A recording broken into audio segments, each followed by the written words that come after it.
다 같이 찬송가 288장 부르시면서 10월 넷째 주일 예배를 살아계신 하나님 앞에 드리시도록 하겠습니다.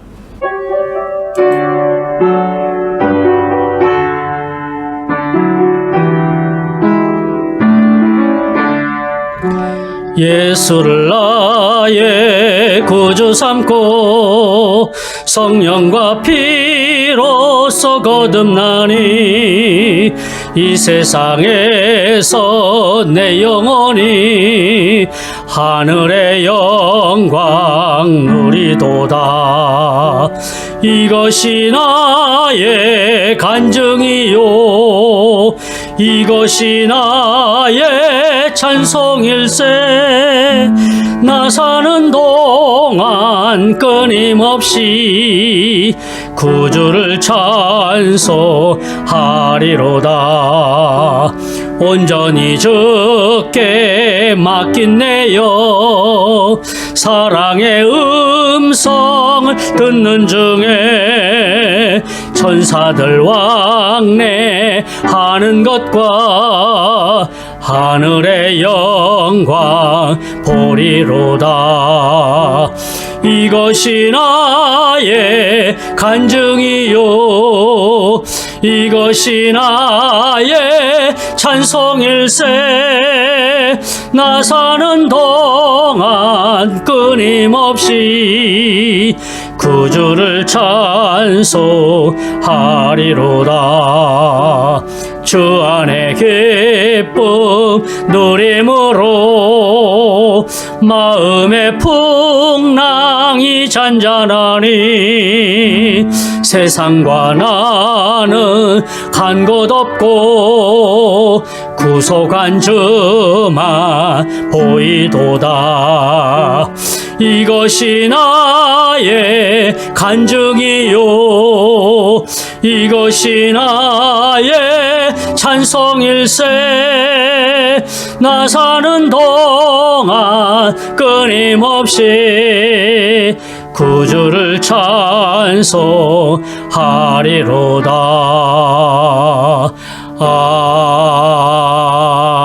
아멘. 347장 한 장 더 부르시도록 하겠습니다.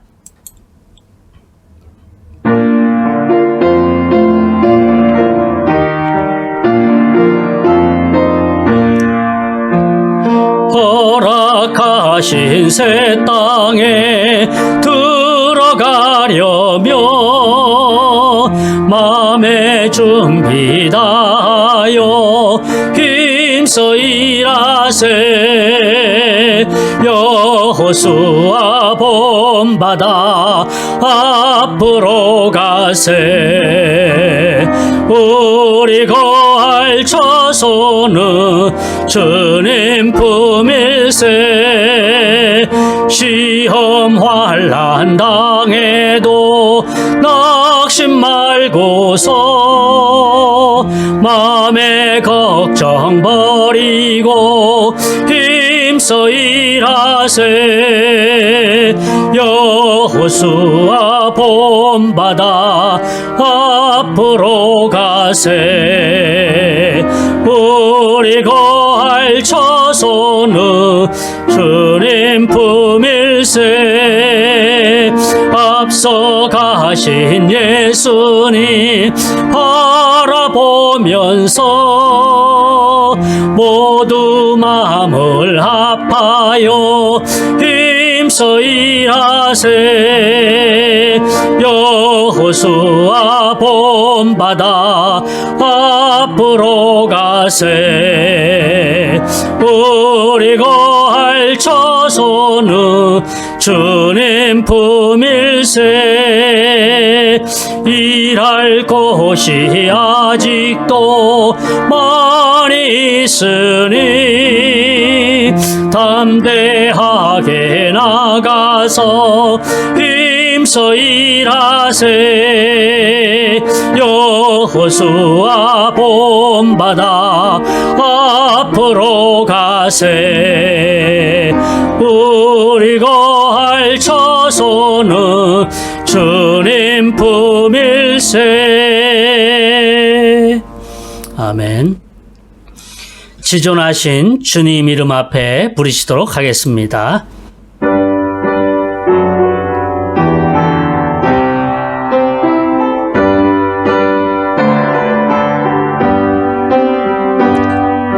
지존하신 주님 이름 앞에 모두 무릎 꿇고 다 경배해.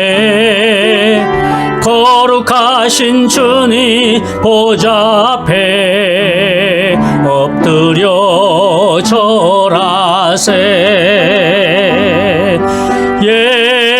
예수는 그리스도, 예수는 주, 하나님의 영으로 경배 드리리. 사도신경으로 우리의 신앙을 고백하시도록 하겠습니다.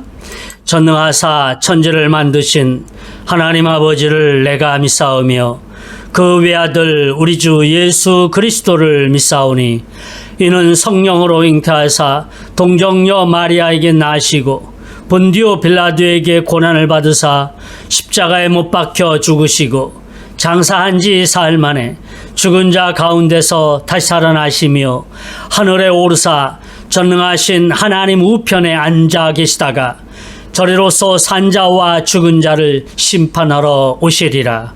성령을 믿사오며 거룩한 공회와 성도가 서로 교통하는 것과 죄를 사하여 주시는 것과 몸이 다시 사는 것과 영원히 사는 것을 믿사옵나이다. 아멘. 다 같이 찬송가 29장 부르시도록 하겠습니다.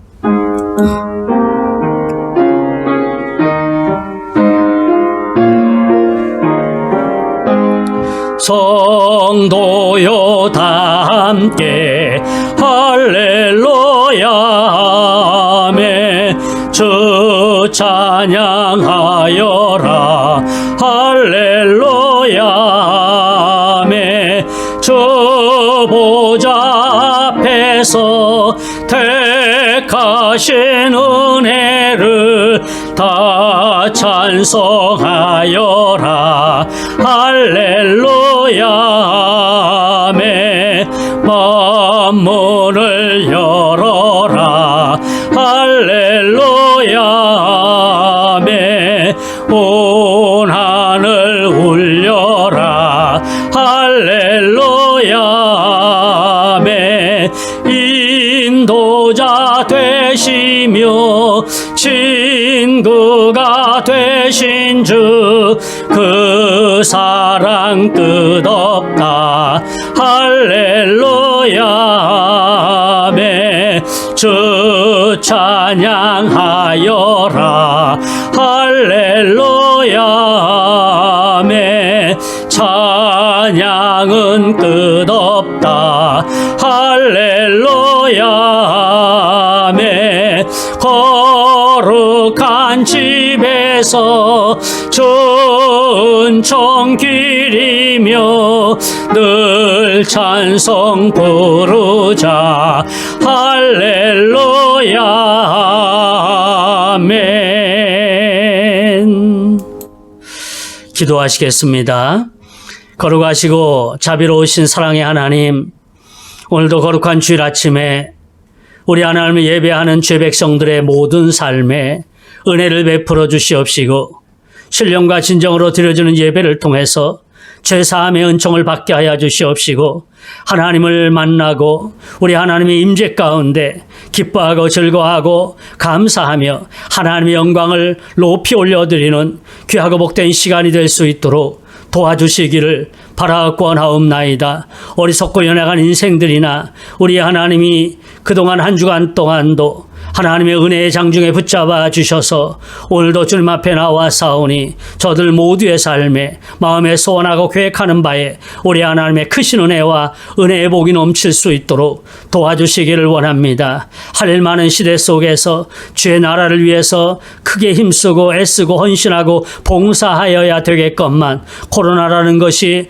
우리의 삶에 여러 가지 어려움을 주었기에 우리가 그동안 주춤했지만 이제 다시금 사회적 거리두기가 완화되어짐으로 인하여서 우리 하나님 앞에 더욱더 충성할 수 있는 기회를 주셨사오니 하나님 기회 주셨을 때 우리 하나님을 영화롭게 하게 하시고 우리 하나님 앞에 충성할 수 있는 죄 백성들 될 수 있도록 은혜의 복을 내리워 주시옵기를 간절히 빌고 원하옵나이다.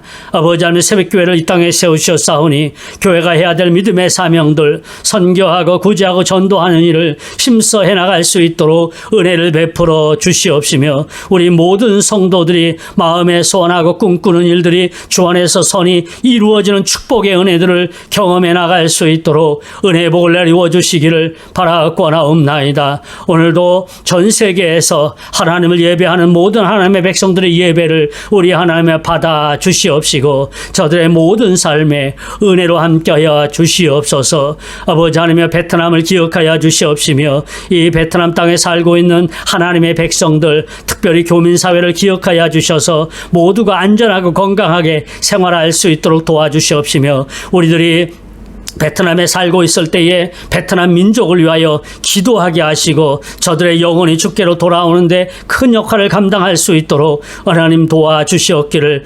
바라옵나이다. 힘들고 어려운 시대에 살고 있다 할지라도 우리 하나님이 주시는 그 넉넉한 은혜로 견디게 하여 주시옵시고 하나님의 계획하심이 무엇인지를 깨닫고 그 계획대로 살아나갈 수 있도록 도와주시옵기를 바라옵나이다. 힘들 때일수록 하나님의 계획하심이 무엇인지를 깨달은 지혜가 있게 하여 주시고 믿음이 있게 하시고 그래서 하나님을 원망하기보다는 하나님의 섭리를 깨닫는 믿음의 사람들 되게 하여 주시옵소서. 아버지 하나님 우리 성도들 중에 한국에 가 계신 분들도 계시고 또한 한국에서 베트남으로 오셔야 될 분도 계십니다. 하나님 어떤 모양으로 살든지 우리 하나님이 함께하여 주셔서 어느 곳에서나 하나님을 예배하는 자들로 살아갈 수 있도록 도와주시고 하나님의 영광을 드러낼 수 있도록 은혜를 베풀어 주시옵소서. 어렵고 힘든 가운데서도 주님만을 찬양하며 섬기겠노라고 결단하고 다짐하여 주님 앞에 나온 모든 하나님의 백성들에게 큰 은혜를 베풀어 주시옵소서.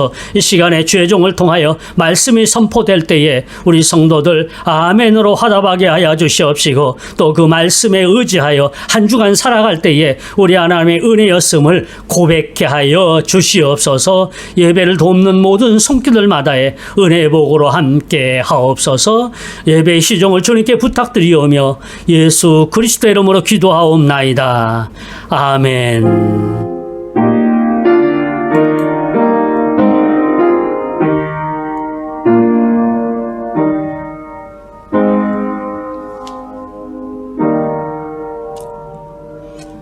하나님의 말씀은 창세기 24장 58절에서 61절까지 보시도록 하겠습니다.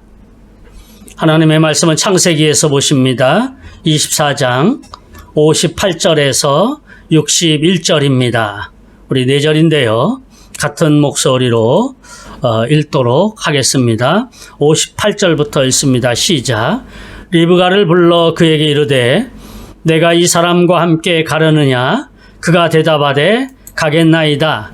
그들이 그 누이 리브가와 그의 유모와 아브라함의 종과 그 동행자들을 보내며 리브가에게 축복하여 이르되 우리 누이여 너는 천만인의 어머니가 될지어다. 내 씨로 그 원수의 성문을 얻게 할지어다. 리브가가 일어나 여자 종들과 함께 낙타를 타고 그 사람을 따라가니 그 종이 리브가를 데리고 가니라. 아멘. 신학적인 용어 중에 하나님의 섭리라는 말이 있습니다. 알 것도 같고 좀 애매하고 이런 그런 단어인데요. 하나님의 섭리라는 것은 하나님의 권능과 지혜와 사랑으로 하늘과 땅의 모든 피조물들을 다스리고 이끌어 가시는 하나님의 통치를 이야기합니다. 좀 쉽게 제가 설명을 했지만 여러분에게 좀 한 번에 이해하기가 쉽지 않을 거예요. 웨스트민스터 신앙고백서에는 이거보다 굉장히 어렵게 서술되어 있습니다. 신학적인 용어라 여러 가지 어려움도 있고 해석이 설명이 좀 복잡하기도 하지만요. 우리가 쉽게 말해서 하나님의 섭리라는 것은 하나님의 일하심이다 라고 이야기할 수 있겠습니다. 하늘과 땅의 모든 피조물들을 위한 하나님의 일하심이에요. 우리 인간뿐만 아니라 자연계까지도 다스리시는 하나님의 지혜와 권능으로 또한 사랑으로 다스리시는 하나님의 그 일하심, 그것을 하나님의 섭리다라고 이야기하고 있는데요. 하나님의 일하심에는 한치의 오차도 없어요. 우리들은 간혹 이런 얘기를 하죠. 그 우연히 일어났어요 라고 얘기하지만 하나님의 관점으로 볼 때 우연히 일어난 것은 하나도 없습니다. 그것은 하나님의 권능과 지혜와 사랑으로 세상을 다스려 나가시는 하나님의 계획 가운데 있는 거예요. 그것은 이제 섭리다라고 이야기하는 것이지요. 우리는 그저 인간의 표현으로 우연이다라고 그렇게 이야기할 뿐이지만 우연이라는 것은 없다라는 거지요. 저도 우연히 일어났습니다. 우연히 그랬습니다라고 얘기는 하지만 그것은 하나님의 필연이다라는 것을 강조하고 싶은 거예요. 룻기서를 우리가 잘 압니다. 룻기서에 보면 우연히 일어난 것 같은 사건이 하나님의 계획하심이라는 것, 하나님의 섭리라는 것을 잘 보여주는 그런 말씀이 있습니다. 룻기 2장 3절에 보면 이래요. 룻이 가서 베는 자를 따라 밭에서 이삭을 줍는데 우연히 엘리멜렉의 친족 보아스에게 속한 밭에 이르렀더라 그래요. 이 배경이 뭐냐 하면 우리 룻기의 배경을 잘 알지 않습니까? 나오미가 남편과 두 아들과 함께 베들레헴에 살고 있었는데 흉년이 들자 모압 땅으로 이사를 갔잖아요. 그리고 10년 만에 남편도 죽고 두 아들도 죽어요. 며느리만 남지 않습니까? 근데 그 두 며느리 중에 한 며느리는 그냥 모압 땅에 남습니다. 그러나 룻이라는 며느리가 시어머니 나오미를 쫓아서 베들레헴으로 오는 거예요. 그 쫓아오는 과정 속에 아주 멋진 스토리가 하나 있습니다. 그것은 이방 여인인 룻이 나오미가 섬기는 여호와 하나님을 자기 하나님으로 고백하는 내용 아니에요? 어머니가 섬기는 하나님, 그 하나님이 나의 하나님이 될 것입니다. 내가 하나님을 섬기겠습니다. 어머니를 따라 저도 유대 땅 베들레헴으로 가겠습니다. 그래서 여러 가지 우여곡절 끝에 베들레헴으로 왔어요. 근데 먹고 살 일이 막막합니다. 어려움은 예나 지금이나 마찬가지예요. 물론 이제 하나님이 비를 내려주셔서 농사는 지을 수 있게 되었습니다마는 모든 것을 다 정리하고 모압으로 이미 떠났었거든요. 10여 년 전에. 다시 돌아와 보니 먹고 살 길이 막막해요. 마침 추수 때가 되었습니다. 그래서 며느리인 룻이 시어머니를 봉양하기 위해서 밭에 나가서 타작하는 데 가서 이삭을 주어서 끼니를 연명해야 되는 그런 일 아닙니까? 이스라엘은 특별히 율법적으로나 어려운 사람들을 도와야 되는 거 있어요. 그래서 추수를 할 때도 다 추수하지 않습니다. 떨어진 이삭들 그것 줍지 않아요. 어렵고 힘든 사람들이 주워가도록 그렇게 배려하는 거지요. 모퉁이에 있는 곡식들을 수확하지 않습니다. 모퉁이에 있는 것들은요, 어려운 사람들의 몫으로 남겨두는 거예요. 그러다 보니까 이 룻이 시어머니 나오미를 공양하기 위해서 지금 이제 들판에 가서 밭에 가서 곡식하는 데 가서 이삭을 줍기 위해서 가게 되었다라는 거예요. 그런데 갔는데 룻이 가서 베는 자들 따라 밭에서 이삭을 줍고 있는데 우연히 엘리멜렉의 친족, 엘리멜렉은 자기 시아버지잖아요. 시아버지의 친족 보아스에 속한 보아스의 밭에 이르렀다는 거지요. 우연이라고 얘기를 해주고 있어요, 성경은. 그러나 그건 표현법입니다. 우리가 이해하기 쉽게 우연히 그곳에 간 것 같지만 그러나 그것은 우연이 아니에요. 하나님의 섭리예요. 하나님의 계획입니다. 3절을 보니까 더 정확하게 4절을 보니까 그렇게 보여지고 있어요. 3절, 4절에 보면 이래요. 마침 보아스가 베들레헴으로부터 와서 베는 자들에게 이르되, 지금 보아스의 밭이 베들레헴에서 좀 외곽에 떨어져 있었던 모양이지요. 이제 추수를 하고 하니까 한번 나와본 거죠. 주인의 입장에서 나온 거예요. 뭐 자주 나오는 것도 아닙니다.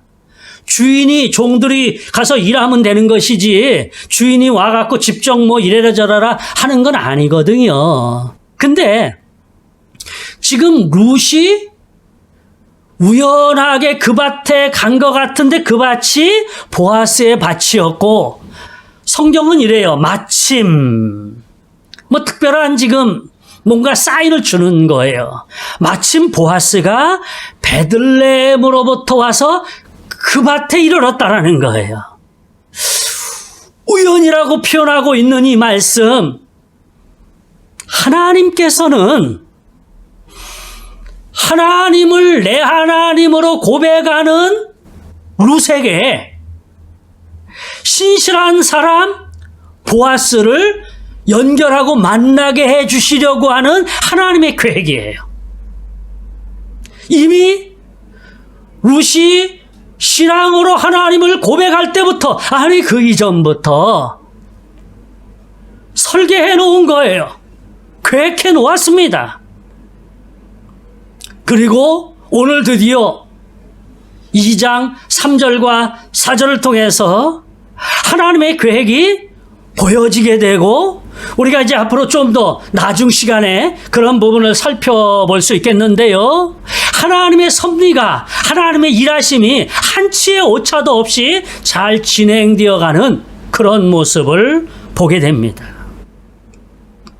우리의 삶에도 하나님의 섭리가 있어요.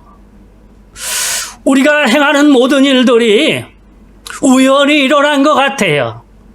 잘 되는 것도 우연인 것 같고, 못 되는 것도 우연인 것 같고, 뭐 나쁜 사람을 만나는 것도, 좋은 사람을 만나는 것도 다 우연인 것 같지만 하나님의 계획입니다. 혹여나 나쁜 사람을 만나고 나쁜 상황을 만나서 어려움이 있을 때 우리는 때로 하나님을 원망하고 하나님에 대해서 굉장히 서운함을 표현할 때가 있어요. 내가 하나님 그동안 잘 섬겼는데 왜 이렇게 나쁜 사람을 만나게 하고 나쁜 상황을 만나게 하십니까? 하나님 나를 사랑하지 않나요? 라고 항변할 수 있지만, 그러나 그것이 끝이 아닙니다. 하나님은 그러한 상황을 만나게 하시는 것도 하나님의 섭리예요. 그런 것을 통해서 깨닫게 하시는 하나님의 은혜가 있어요. 하나님은 아까도 말씀드렸지만 지혜와 능력과 사랑으로 우주 만물을 다스려 가시는 분이에요. 단순히 하나님의 능력으로만 다스려 간다면 우리하고 관계가 없을 수 있어요. 그러나 하나님은 사랑으로, 하나님의 백성을 사랑하는 그 마음으로 다스려 가신다라는 말씀이에요. 사랑하시는 성도 여러분, 어렵고 힘든 일을 만날 때도 있어요. 좋은 상황을 만날 때도 있습니다. 그런 모든 상황들이 하나님의 계획 가운데 하나님의 섭리다, 하나님의 일하심이다 라는 것을 분명하게 인식하고 어려울 때든 힘들 때든 우리 하나님을 찬양하며 우리 하나님이 우리를 가장 좋은 것으로 인도해 주시는 분이십니다. 이것을 체험하고 느끼고 깨닫고 더욱더 하나님께 영광을 올려드리는 저와 우리 성도님들 되시기를 주님의 이름으로 축복합니다. 오늘 본문 말씀에서도 하나님의 섭리를 만나볼 수 있어요. 오늘 본문의 말씀은 우리가 수없이 설교 말씀으로 들었던 말씀이기도 합니다. 아브라함의 늙은 종이 아브라함의 아들 이삭의 배필감을 구하기 위해서 아브라함의 명에 따라 밧담 아람 하란이라는 곳으로 가가지고 그곳에서 리브가를 만나고 그리고 리브가의 부모와 리브가의 오라비를 만나서 결혼 승낙을 받는, 그리고 다시 되돌아오는 과정, 이것을 짧게 보여주는 말씀이에요. 아브라함의 늙은 종 엘리에셀이라는 사람이 아브라함의 명을 받고 미션을 행하기 위해서 먼 길을 떠나왔습니다. 약 한 800여 킬로다라고 성경 지리학자들은 이야기를 하는 그런 거리예요. 요즘이야 뭐 800여 킬로래 왔자 차로 뭐 얼마 되겠어요? 비행기로 쑥 날아가면 되는 거 아니겠습니까? 뭐 하루면 충분히 갈 수 있는 거리잖아요. 그러나 당시에는 그렇지 않지요. 그건 뭐 한 달은 걸렸겠지요. 여러 마리의 낙타를 끌고 예물을 싣고 다른 종들과 함께 그렇게 갔으니 여러 날이 걸렸을 겁니다. 그리고 저녁 때쯤 목적지에 도착했는데 우물가에 도착을 해요. 가면서 이 종은 상당히 많은 부담을 느꼈을 거예요. 아무것도 모르는 그 지역에 가서 어떻게 우리 주인 도련님의 신부감을 만날 수 있을까? 그러면서 기도한 마음으로 갔겠지요. 피곤했는데 도착해서 저녁 무렵에 우물가에 도착했습니다. 보통 이스라엘의 그 문화적인 배경을 보게 되면 우물은 성 밖에 있어요. 그리고 그곳에서 여인들이 주로 물을 길어다가 쓸 것들을 이렇게 이제 밥도 지어 먹을 수 있고 이렇게 하지 않겠습니까? 이곳에서 하나님이 예정해 주신 우리 주인 도련님의 배필감을 만날 수 있을 거야라는 기대를 가지고 하나님 앞에 기도해요. 뭐라고 기도합니까?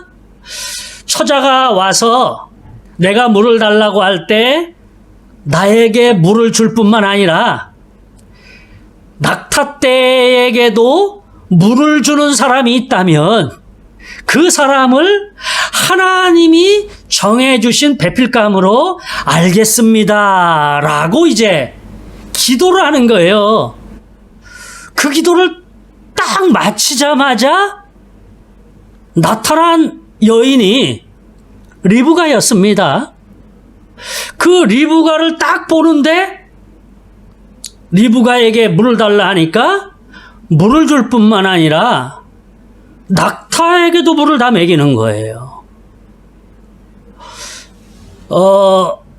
낙타에게까지 물을 먹인다라는 것이요, 굉장히 어려운 일입니다.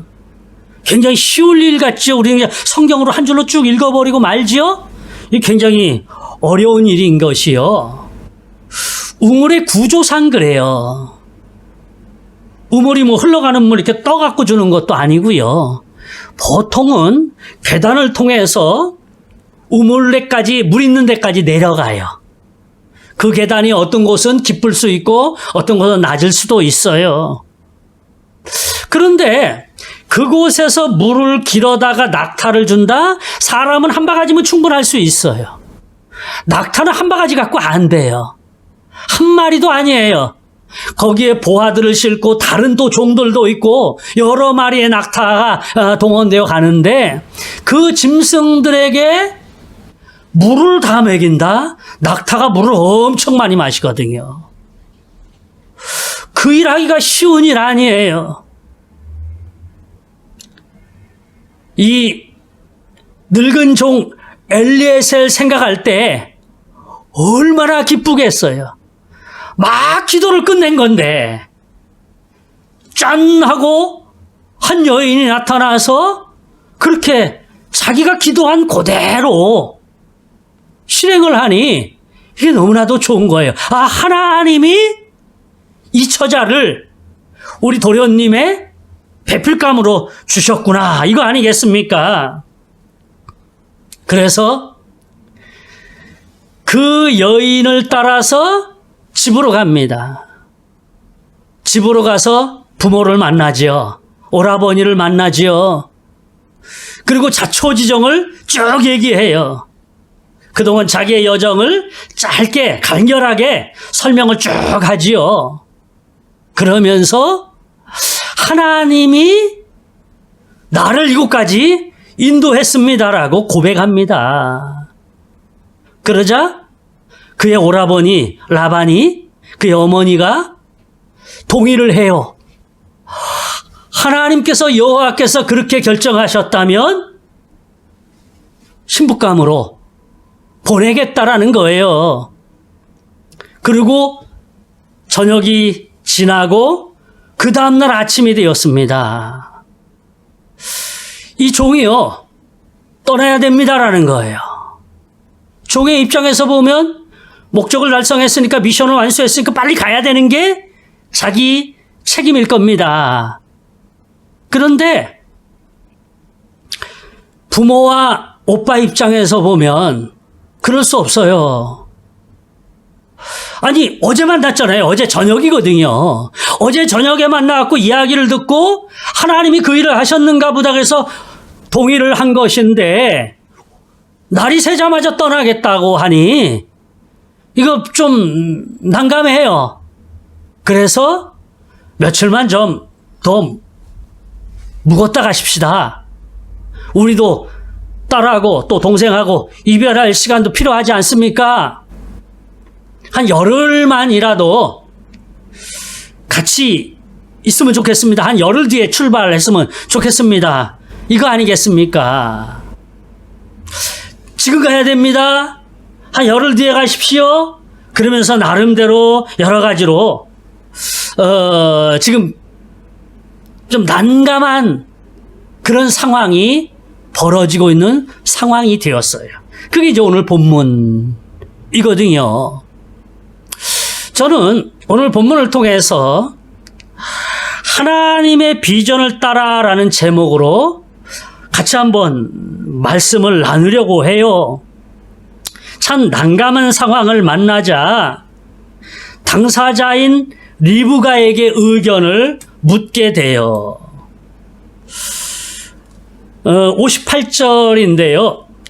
리브가를 불러 그에게 이르되 내가 이 사람과 함께 가려느냐? 부모와 오빠가 지금 물어보는 거예요.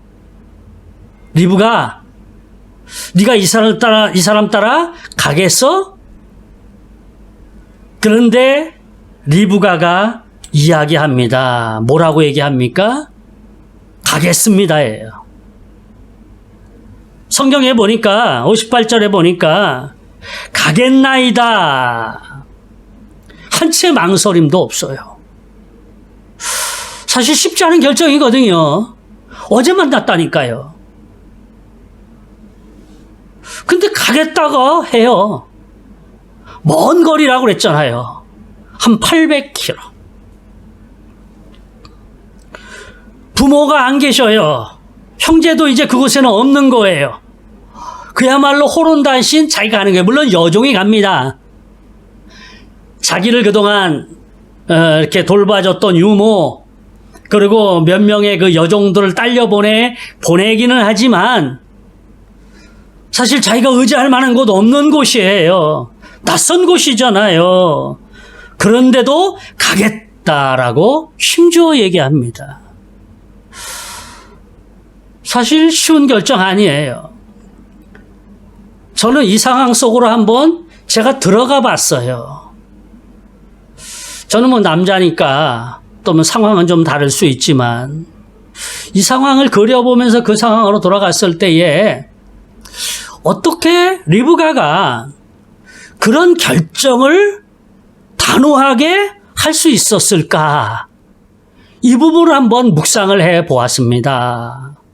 성경은 왜 가겠다라고 단호하게 대답했는지에 대한 다른 설명은 없어요. 내가 가겠나이다라고 얘기하니까 그냥 떠나보내게 돼요. 축복하고 떠나보내게 되는 이런 일이 있어요? 다른 뭐 구구절절한 설명이 없어요. 리브가 너 왜 그런 결정을 하게 됐니? 부모가 물어봤든지 오빠가 물어봤든지 그런 것도 없단 말이에요. 제가 이 부분을 설교하면서 한번 생각을 해봤어요. 성경의 앞뒤를 보고 전체를 리브가에 대한 기사들을 쭉 살펴보면서 어떻게 리브가가 이런 결정을 금방 하게 되었을까? 그러면서 이런 생각을 해보게 되었습니다. 그 아브라함의 종이 자기와 우물가에서 만났을 뿐만 아니라 자기가 그를 데리고 자기 부모님을 소개시켜주고 오빠를 소개시켜주면서 자초지종 이야기를 다 들었습니다. 리브가도 그 자리에서 그 종이 하는 이야기를 다 들었어요. 심지어 종은요, 허가를 받기 전까지는 먹지도 않겠다라는 굳은 결단을 하잖아요. 그랬을 때에 이 리브가는 자신을 통한 하나님의 계획들, 하나님이 자신을 지목하셨다라는 것을 느끼게 되었다는 것이지요. 물론 성경에 구체적인 말은 없어요. 달리 말하면 자신을 통한 하나님의 섭리를 알게 되었다라는 거고요. 그러기에 리브가가 가겠습니다라고 단호하게 이야기할 수 있었지 않을까. 성경 전체를 보니까 그런 결론에 나오게 되더라고요. 하나님의 섭리, 자기를 사용하시려는 하나님의 계획, 하나님의 시선이 자기를 지목하셨다. 이 사실을 깨닫게 되었지 않았을까. 그래서 그는 단호하게 미지의 세계를 향하여 가겠습니다라고 이야기하게 되었던 것이지요. 우리는 하나님을 믿는 사람들로서 나를 통한 하나님의 섭리, 하나님의 일하심을 발견할 수 있어야 돼요. 성경의 인물들만 하나님의 섭리, 하나님의 일하심, 하나님의 지목하심을 깨달을 것이 아니고요. 그것을 읽는 우리들도 나를 통해서 하나님이 하실 일들을 볼 수 있어야 됩니다. 이것이 하나님의 은혜고 하나님이 주시는 복이에요. 하나님의 섭리를, 하나님의 일하심을 깨달은 사람은 주저주저 할 필요가 없어요. 하나님의 섭리를 깨닫고 하나님의 섭리에 따라 움직이는 사람은 복된 사람입니다. 반면에 하나님의 섭리를 깨닫고도 하나님의 계획과 하나님의 일하심을 깨달음에도 불구하고 실천하지 않는 사람은 올바른 신앙의 사람이 아니에요. 여호수아서를 보면 지체하고 민그적거리는 사람들이 나와요. 여호수아서 18장 말씀인데요. 정복전쟁, 가나안 정복전쟁을 하면서 이제 웬만한 그런 강한 민족들을 대부분 다 정벌을 했어요. 그리고 전쟁이 어느 정도 이제 종식이 돼요. 시기적으로 보면 한 6년 정도 되는 기간이에요. 가나안 전쟁 전체가 한 16년 정도 되는데 지금 한 6년 정도 되는 시점에서 웬만한 전쟁이 이제 끝났어요. 국지전만 남았습니다. 그냥 게릴라들 이렇게 쳐들어오고 또 물리치고 뭐 이런 거잖아요. 웬만한 성읍들을 다 이제 정복을 했어요. 그리고 땅을 분배를 합니다. 이미 성경에 보면 유다 지파라든가 베냐민 지파라든가 이런 지파들에게 땅이 분배가 되었어요. 근데 18장에 보게 되면 아직 땅을 분배받지 못한 지파가 7지파가 남아있어요. 12지파 중에서 5지파만 지금 땅을 분배받았다라는 얘기가 되는 거예요. 그럴 때에 여호수아가 땅을 차지하지 못한 다른 지파에 대해서 책망을 합니다. 그것이 여호수아 18장 3절 말씀인데요. 여호수아가 이스라엘 자손에게 이르되 너희가 너희 조상의 하나님 여호와께서 너희에게 주신 땅을 점령하러 가기를 어느 때까지 지체하겠느냐 그래요. 하나님께서 주신 땅을 점령하기를 어느 때까지 지체하겠느냐라고 책망합니다. 가나안 땅에 가서 전쟁하는 거 중요한 일이지요. 근데 그거에 못지않게 땅을 분배하고 그곳에서 정착하며 살아가는 것도 굉장히 중요합니다. 왜냐하면 그것은 하나님의 언약이 실현되는 거거든요. 이미 오래전에 아브라함을 통해서 그 땅을 주시겠다고 하셨어요. 네 후손들에게 이 땅을 주겠다라고 약속하셨단 말이에요. 아브라함을 통해서. 하나님의 약속이에요. 그 약속의 성취가 전쟁을 통해서 전쟁에 승리하고 땅을 차지하는 거예요. 그래서 그곳에서 정착하며 살아가는 겁니다. 그런데 7지파가 아직까지 그 일을 하지 않아요. 뭐 이유는 여러 가지 있습니다만은 아마 오랜 전쟁으로 많이 지쳐 있기도 하거니와 또 예루살렘이라든가 베들레헴이라든가 이런 좀 좋아 보이는 땅들은 이미 다른 지파가 분배를 받았어요. 제비뽑기를 해서 분배를 받았습니다. 그러다 보니까 의욕이 상실되었는지는 모르겠습니다만은 아직까지 좀 주저하고 있어요. 오늘 너희에게 주신 땅을 점령하러 가기를 어느 때까지 지체하겠느냐라고 책망하는데 이미 하나님께서는 그 땅을 주신 거예요. 7지파가요. 그냥 가면 되는 거예요. 그런데 그리하지 못해요. 여호수아가 책망하는 말씀 어느 때까지 지체하겠느냐 이 말씀의 의미는요. 게으름을 피웠다라는 얘기예요. 너희가 어느 때까지 이 핑계 저 핑계 대며 게으름을 피우고 하나님께서 약속해 주신 약속의 성취를 이루지 않느냐라는 거예요. 이게 여호수아가 이스라엘 백성들을 책망하는 거예요. 하나님이 주신 약속 성취 이것은 그 지파들이 해야 될 일들이에요.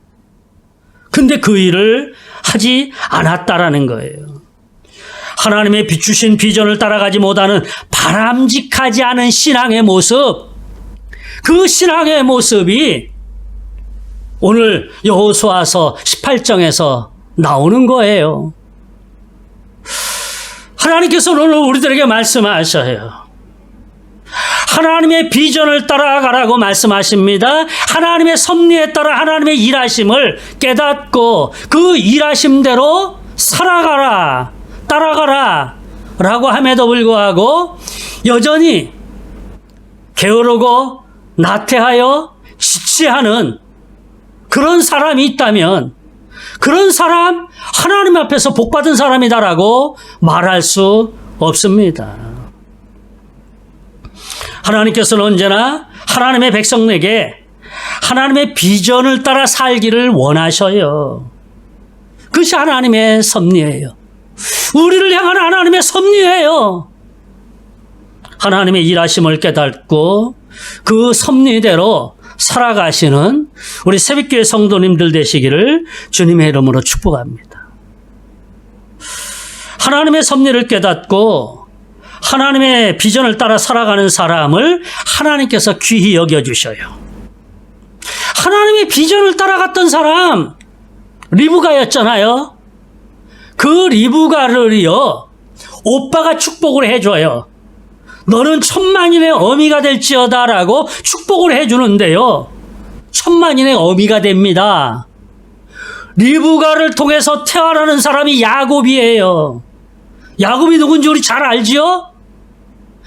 야곱이 12아들을 낳아요.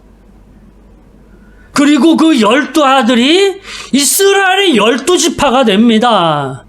그 아들을 통해서, 그 아들들 12명의 아들들을 통해서 이스라엘 민족이 형성되는 거예요. 그 야곱을 낳은 사람이 리브가예요. 리브가가 하나님의 비전을 따라갔기 때문에 그러한 축복을 받게 되는 겁니다. 만약 리브가가 가겠습니다 하지 않고 지체하고 미기적거리고 가기를 두려워했다면 그는 그냥 하란에서 존재없는 만인의 어머니가 아니라 그냥 누구의 아내로 어머니로 이름도 없이 그렇게 살아갔을 거예요. 하나님의 비전을 쫓아가야 됩니다. 하나님의 비전을 따라갔던 리브가는요, 그를 통해서 위로를 받는 사람이 생겨나게 되었어요. 이 부분은 나중에 위로의 하나님에 대해서 한번 또 살펴볼 기회가 있을지는 모르겠지만 그는 하나님의 비전을 따라갔는데, 결정하고 따라갔는데 누군가는 그를 통해서 위로를 받았는데 그가 이삭이에요. 오늘 읽지는 않았지만 창세기 24장 67절에 보면 이런 말씀이 있습니다. 이삭이 리브가를 인도하여 그의 어머니 사라의 장막으로 들이고 그를 맞이하여 아내를 삼고 사랑하였으니 이삭이 그의 어머니를 장례한 후에 위로를 얻었더라. 그렇습니다. 여기서 위로를 얻었다라는 얘기는 무슨 의미냐 하면요, 그동안 이삭이 어머니를 여의고 한 3년여 동안 슬픔에 빠졌습니다. 이삭이 37살에 어머니가 돌아가셔요. 그리고 40살에 결혼을 하는 거예요. 약 한 3년이거든요. 그 3년 세월 동안 어머니를 그리워하면서 늘 상심에 빠져 있었던 사람이 이삭입니다. 그런데 리브가를 만나고 결혼을 하고 살면서 리브가를 통해서 위로를 얻었다라고 했는데 그 말씀의 의미는요, 더 이상 슬퍼하지 아니하며 자기의 삶의 자리로 돌아왔다. 이것이 위로의 의미예요. 위로는 우리가 여러 가지로 얘기할 수 있어요. 사람이 처한 상황에 따라 나 위로받았습니다라고 했을 때 그 상황은 제각기 상황에 따라 달라요. 그런데 여기 오늘 본문에서 이삭이 위로를 받았다라고 하는 것은 그동안 어머니를 이런 슬픔의 상념에 빠져서 힘들어하고 어려워하고 있었지만 리브가를 만남으로 인해서 다시 정신 차리고 제자리로 돌아왔다.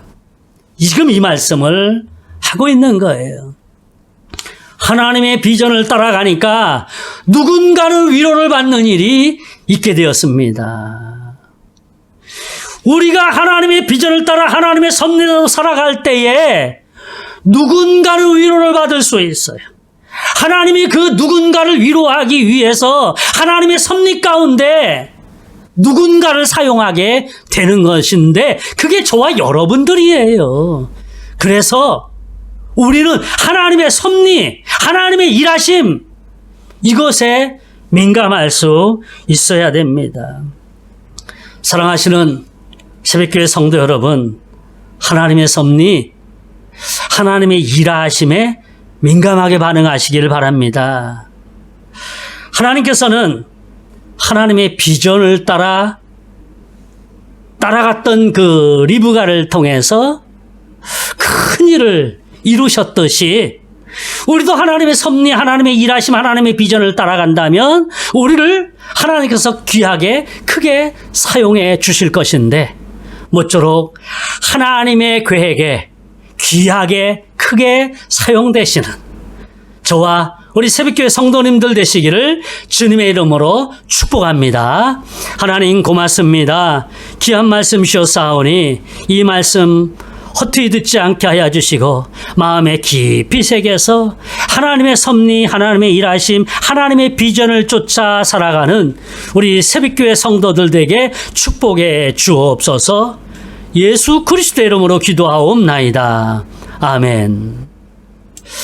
다 같이 찬송가 449장 부르시면서 준비하신 예물을 살아계신 하나님 앞에 드리시도록 하겠습니다.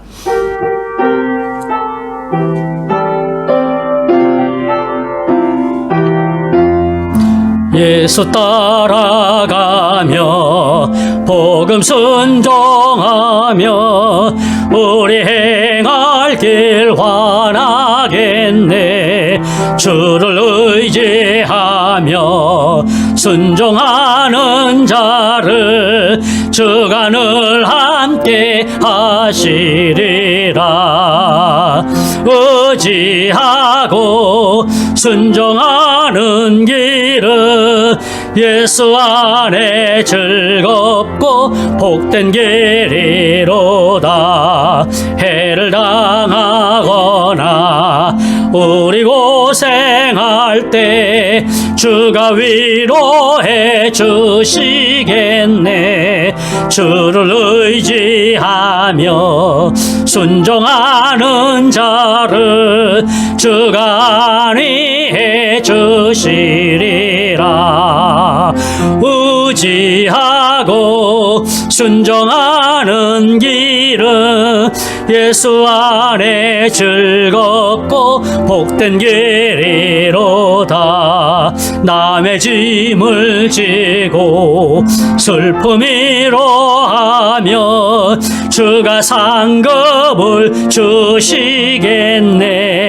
주를 의지하며 순종하는 자를 항상 복 내려 주시리라.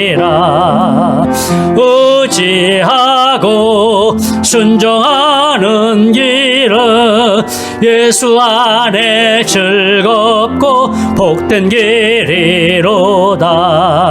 우리 받은 주께 다 드리며 우리 기쁨이 넘치겠네.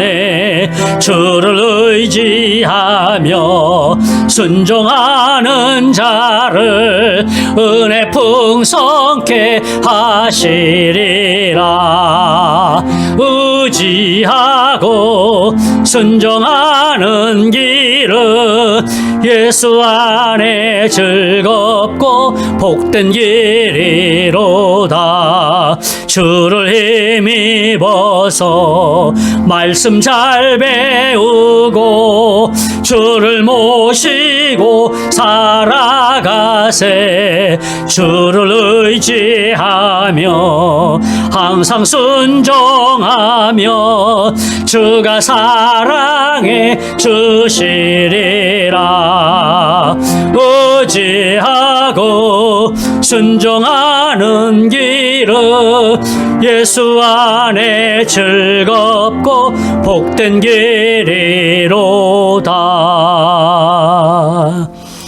아멘. 교회 소식을 알려드립니다. 다음 주일 예배도 오전 11시에 교회에서 대면 예배로 드립니다. 차량은 당분간 품위흥가 근교 지역에만 운행할 예정입니다. 주일학교는 가정에서 유튜브 영상으로 예배를 드리게 됩니다. 당분간 작년부 유튜브 예배 영상도 계속해서 보내드리도록 합니다. 대면하여 예배를 드리시는 분들은 오셔서 예배를 드리시면 되고요. 영상으로 드리실 분들은 계속해서 영상으로 드리시면 되겠습니다. 한국을 방문하시는 성도들과 베트남 입국하시기를 원하는 성도들을 위해서 기도해 주시기를 바라겠습니다. 여러 가지 상황과 형편은 각자 다르지만 하나님 잘 섬기는 우리 성도들이 되길 위해서 기도해 주시기를 바랍니다. 다니엘 기도회가 11월 1일부터 21일까지 저녁 6시에 교회 본당에서 있게 됩니다. 성도들을 위해 기도해 주시기를 바랍니다. 건강과 안전과 학업과 진학과 군대 생활과 취업과 결혼과 출산과 비자 여러 가지 일들을 위해서 기도해 주시기를 바랍니다. 다른 광고 말씀 없으시면 패찬송 하신 후 헌금을 위해서 기도하고 축도로 예배를 폐하도록 하겠습니다.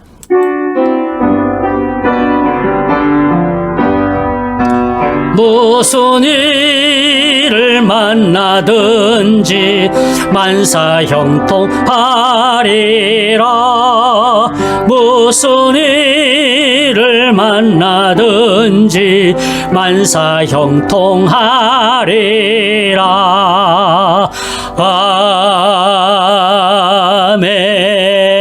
아멘.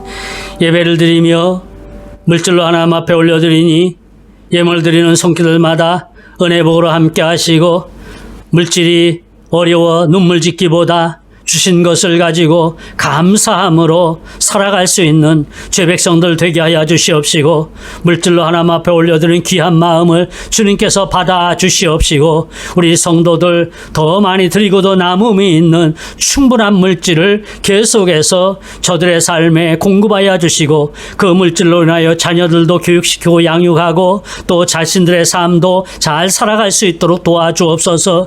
어린 자녀들 건강과 지혜롭게 하여 주시고 안전을 지켜주시며 우리 공부하는 자녀에게 지혜를 주실 뿐만 아니라 미래를 향하여 나아갈 때에 하나님이 도와주시는 은혜로 공부하게 하시고 미래를 더 밝게 만들어가기 위해서 열심으로 노력하는 우리 학생들 되게 하여 주시옵시고 우리 청년들 직장 생활에서 또 군대 생활에서 또 결혼을 앞두고 있고 여러 가지로 생활하는 모든 이들에게 주님의 평강과 은혜가 넘치게 하시고 출산을 앞두고 있거나 또 비자 문제로 고통받고 있는 죄 백성들에게 하나님의 은혜와 사랑이 넘쳐나게 하시고 공급하신 하나님을 만나게 하여 주옵소서. 드려지는 예물이 하나님 나라를 위해서 멋지고 아름답게 사용되어질 수 있도록 축복하여 주옵소서.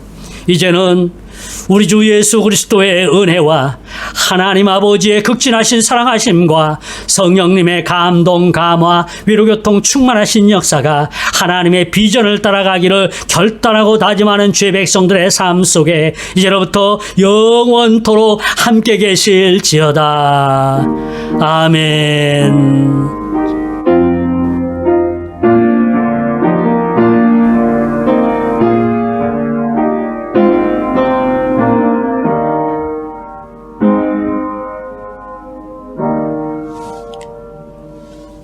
감사합니다. 예배를 마쳤습니다. 저희는 다음 주에 영상으로 만나 뵈도록 하겠습니다. 우리가 대면에 만날 때까지 늘 건강하게 지내시기를 바랍니다. 사랑합니다.